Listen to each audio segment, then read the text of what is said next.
Let's start the next chapter. It's a latitude and longitude. So what is that? We generally see the our Google map as well. Like there's a thing like latitude and longitude. When we generally click a picture, so in the location side there's a something points are there which prefer the longitude and latitude of particular image. So let's start this. So what is that?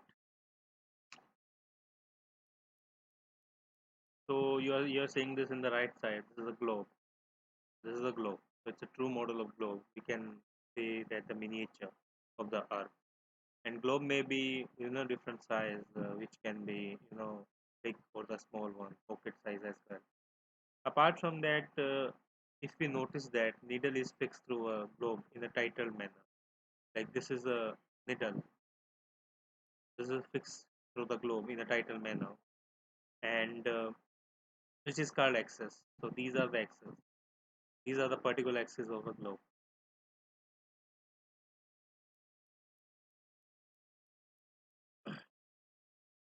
The 2 points on the globe through which the needle passes are two poles, North Pole and the South Pole. Like these are the 2 points in which passes through the needle is passes through the globe. These are the two points, the North Pole and the South.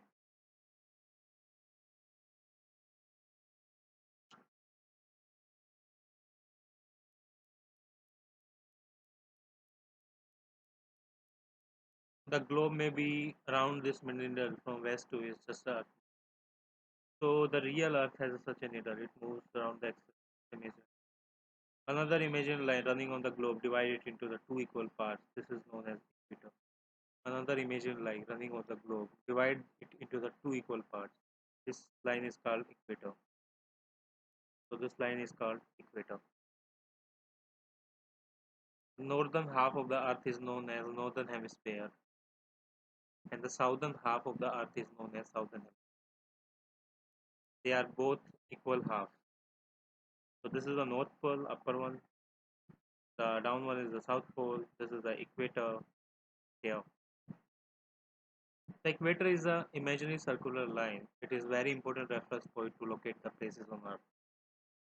All parallel circles from the equator up to the poles are the parallel of the latitude. Like these are the parallel circles and these are the poles. So one circle, second, third, fourth. These are the parallels of the latitude. The equator represents the 0 degree latitude, and the distance from the equator to either of the poles is one-fourth of the circle around the Earth. It measures the one-fourth of 360 degree. So this is something like that. So this is one. Now there's the important parallels of latitude. First one is the tropical of Cancer, 23 and degree in the north hemisphere. Tropic of Capricorn, 23rd and degree in the southern hemisphere. Arctic Circle, 66 and north of equator. Antarctic Circle, 66 north of the south of equator. So this is one. Now next one is the heat zones of the Earth. The midday sun is exactly overheated at least once a year on latitude in the Tropic of Cancer and the Tropic of Capricorn. This receives the maximum heat is called tropic zone.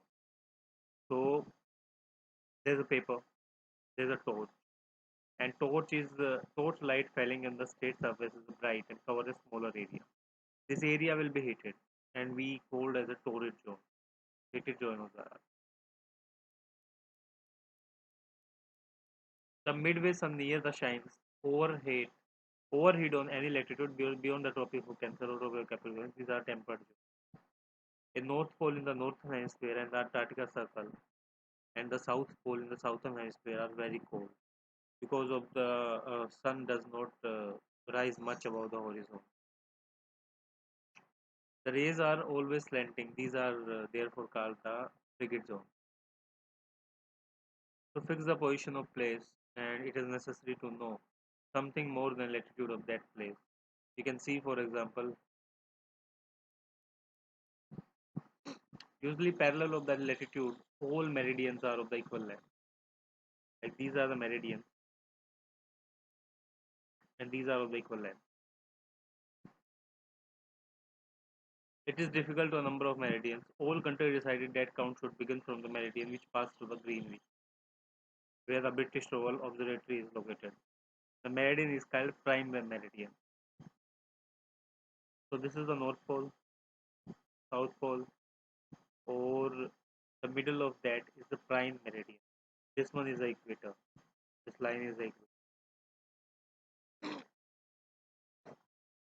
The prime meridian divides the Earth into the two halves, an eastern hemisphere or western hemisphere. And interesting, the 18 east or the 18 west meridian are on the same line.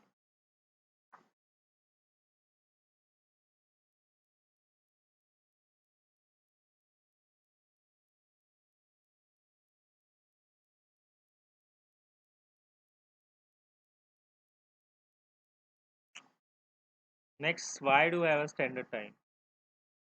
Like the local time of the places which are on the different meridian are bound to differ.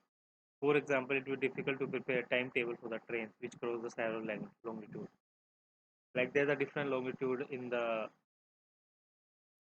world, and it's very difficult for us like to prepare the timetable for the trains, etc. So in the India, for instance, there will be a distance of about 1 hour and the 45 minutes local time of Dwarka in Gujarat and the Dibug in the Assam.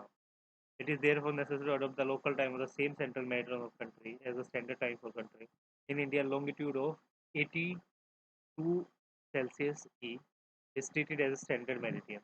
The local time at this meridian is taken as standard time for whole the country. It is known as Indian Standard Time. So this is an important point.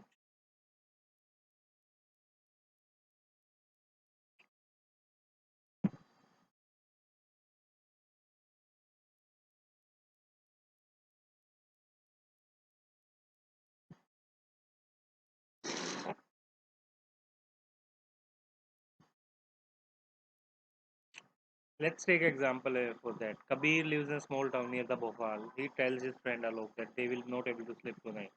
A day and night cricket match between India and England has started at 2 p.m. in London, which means that the match would begin at the 7:30 p.m. in India and finish well in the night. Do you know what is the time difference between India and England?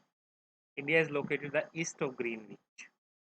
82 Celsius 30 E is a 5 hours and 30 minutes ahead of the GMT. So it will be 7:30 in the India and when it's 2 p.m. noon in the London. Some countries have a great longitude extent and show that they adopted the more than standard time. For example, in the Russia there are many as 11 standard time. The Earth has divided into the 24 time zones of the 1 hour each. Each zone covers the 50 Celsius of the longitude. So this is something like that. This is a very interesting topic. So this is for second chapter.